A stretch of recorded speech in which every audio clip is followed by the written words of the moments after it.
धूळ आरतीला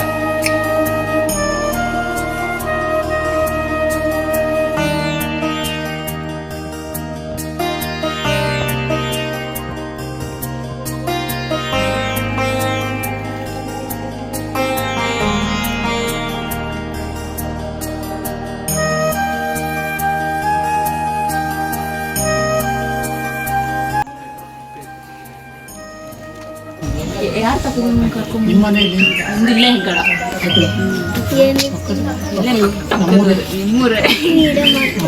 ನಮ್ಮೂರು ತೋರ ಗೊತ್ತಿಲ್ಲ ಮುಂದೆ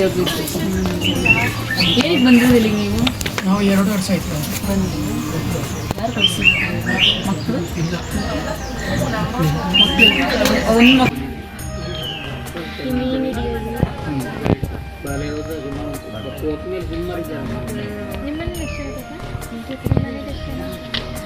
ಮನೆ ಹೆಸರು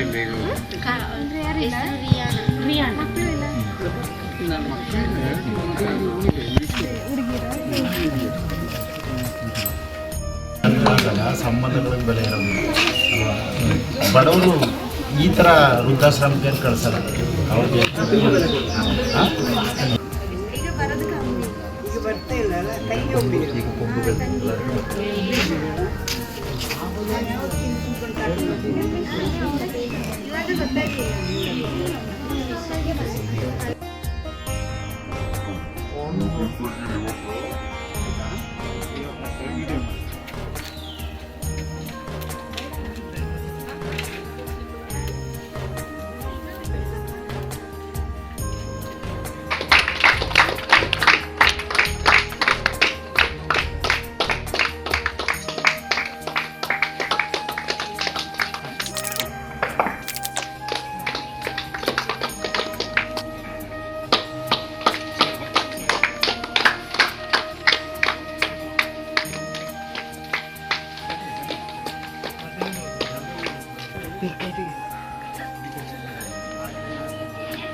ಸೈಡ್ ಬಾರ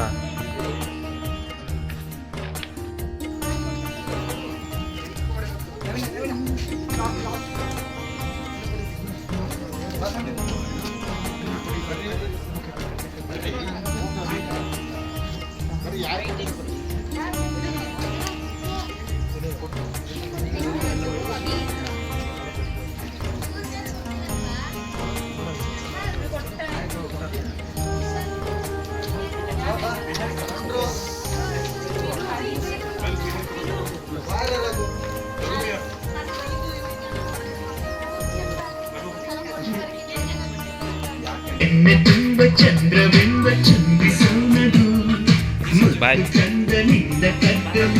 ನೋಡಿ ಇಲ್ಲಿ ಸಿಗ್ತಿದೆ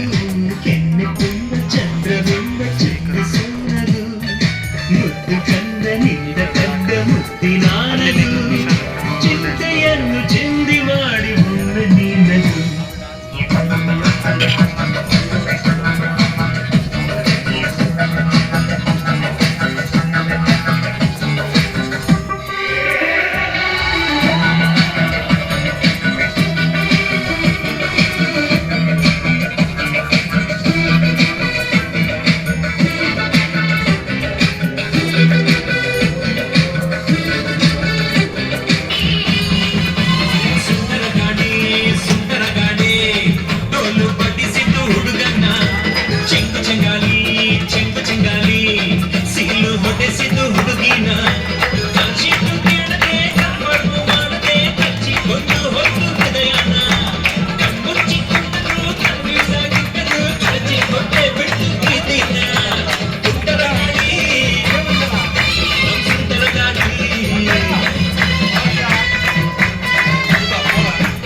ಬೆಳಗ್ಗೆ 10:30 ಈಗ ಆಲ್ರೆಡಿ 1 ಕಾಲ ಆಗಿದೆಯಲ್ಲ. ಸೊ ಮೀನು ತಗೊಂಡು ಹೋಗ್ತೀವಿ, ಮೀನು ತರ್ತೀವಿ, ಯಾರಾದ್ರೂ ಜನ ಹೇಳ್ಬೇಕು, ಒಂದು ಲೈನ್ 10 ಲೈನ್ ಹೇಳ್ಬೇಕು ಅಲ್ಲ. ಈಗ ಇಲ್ಲಿ ವಯಸ್ಸಾಗಿರೋರು ಇದ್ದಾರೆ ಅಂತ ಹೇಳೋಕ್ಕೆ ಒಂದು ಕಾರಣ ಏನಂದರೆ ಅವ್ರ ಮಕ್ಕಳು ಅಂದರೆ ಅವ್ರು ಎಜುಕೇಷನ್ ಪಡ್ಕೊಂಡಿರೋರೇ ಈ ಥರ ಕೆಲಸ ಮಾಡ್ತಿರೋದು. ಸೊ ಎಜುಕೇಷನ್ ಪಡ್ಕೊಂಡ್ರೆ ನಾವೆಲ್ಲರೂ ಇಲ್ಲೇ ಇದ್ದೀವಿ. ನಾವು ನಮ್ಮ ಮುಂದಿನ ಜೀವನದಲ್ಲಿ ನಮಗೂ ಅಪ್ಪ ಅಮ್ಮ ಇದ್ದಾರೆ, ಅವ್ರಿಗೆ ಯಾವತ್ತೂ ಈ ಥರ ಮಾಡೋಕ್ಕೆ ಹೋಗ್ಬಾರ್ದು. ಯಾಕಂದರೆ ನಮಗೆ ಟೈಮ್ ಅನ್ನೋದು ಯಾವತ್ತಿದ್ರೂ ನಮ್ಮ ಕಾಲಕ್ಕೆ ಮುಗ್ದೋಗ್ಬಿಡಲ್ಲ. ನಮಗೂ ವಯಸ್ಸಾಗುತ್ತೆ, ನಮಗೂ ವಯಸ್ಸಾದ್ಮೇಲೆ ನಮಗೂ ಮಕ್ಕಳು ಅಂತ ಬಂದಾಗ ಅವರು ನಮ್ಮನ್ನ ಈ ಥರ ಸ್ಥಿತಿಗೆ ತಗೊಬಂದು ಬಿಡ್ಬೋದು. ಸೊ ಅದಕ್ಕೆ ಮಕ್ಕಳಿಗೆ ಯಾವತ್ತಿದ್ರೂ ನಾವು ಒಂದು ಭೇದ ಭಾವ ಅಂದರೆ 2 ಮಕ್ಕಳಿದ್ರೆ ಅವ್ರಿಗೆ ಪಾರ್ಶಾಲಿಟಿ ಮಾಡಿದಾಗೆ ಅವರು ಸಮಾನ ರೀತಿಯಲ್ಲಿ ನೋಡ್ಕೋಬೇಕು. ಯಾಕಂದರೆ ಮಕ್ಕಳು ಮನಸ್ಸಲ್ಲೂ ಬಂದುಬಿಡ್ತದೆ, ಅವ್ರಿಗೆ ಜಾಸ್ತಿ ಮಾಡಿದ್ರು ಅಪ್ಪ ನನಗೆ ಕಮ್ಮಿ ಮಾಡಿದ್ರು, ಹಾಗಾಗಿ ಅವ್ರ ಜೊತೆನೇ ಇದ್ಬಿಟ್ಲಿ, ಹಂಗಾಗಿ ಅವ್ರ ಹತ್ರನೇ ಹೋಗ್ಬಿಡು ಅಂತ ಹೇಳಿದಾಗ ಮಕ್ಕಳು ಹತ್ರ ಎಲ್ಲ ಬಾರನೂ ಒಬ್ಬನೇ ಹೊತ್ಕೊಳ್ಳೋಕ್ಕಾಗಲ್ಲ. 2 ಮಕ್ಕಳಿಗೆ ಒಂದೇ ಮಗು ತಂದೆ ತಾಯಿ ಇಬ್ಬರೂ ನೋಡ್ಕೊಳ್ಳೋಕಷ್ಟು ಕಷ್ಟ ಆಗುತ್ತೆ. ನಾನು ನಿಮ್ಗೊಂದು ಕಿವಿ ಮಾತು ಹೇಳ್ತೀನಿ, ಏನು ಅಂತಂದರೆ ಇವತ್ತು ನೀವೆಲ್ಲ ಇಲ್ಲಿ ಕೂತಿದ್ದೀರಿ, ಆರಾಮಾಗಿ ನೆರಳಲ್ಲಿ ಕೂತಿದ್ದೀರಿ. ಈ ಕ್ಷಣದಲ್ಲಿ ನಿಮ್ಮ ತಂದೆ ತಾಯಿ ಎಲ್ಲಿದ್ದಾರೆ ನೆನಪಿಸ್ಕೊಳ್ಳಿ. ಯಾವುದೋ ತೋಟದಲ್ಲಿ ಕೆಲಸ ಮಾಡ್ತಿದ್ದಾರೆ, ಯಾವುದೋ ಮನೆ ಗಾರೆ ಕೆಲಸ ಮಾಡ್ತಿದ್ದಾರೆ, ಯಾವುದೋ ಮನೆಗೆ ಪೇಂಟಿಂಗ್ ಮಾಡ್ತಿದ್ದಾರೆ, ಯಾವುದೋ ತೋಟದಲ್ಲಿ ಮರ ಹೊಡ್ತಿದ್ದಾರೆ ಅಲ್ವಾ, ಎಷ್ಟು ಕಷ್ಟಪಡ್ತಿದ್ದಾರೆ. ಸೊ ಅವ್ರ ಕಷ್ಟದಿಂದ ನೀವು ಇಷ್ಟು ಸುಖವಾಗಿದ್ದೀರಿ. ಯಾವುದೇ ಕಾರಣಕ್ಕೂ ನಿಮ್ಮ ತಂದೆ ತಾಯಿಗೆ ನೋವು ಮಾಡ್ಕೊಬೇಡಿ, ಭವಿಷ್ಯದಲ್ಲಿ ಚೆನ್ನಾಗಿ ನೋಡ್ಕೊಳ್ಳಿ.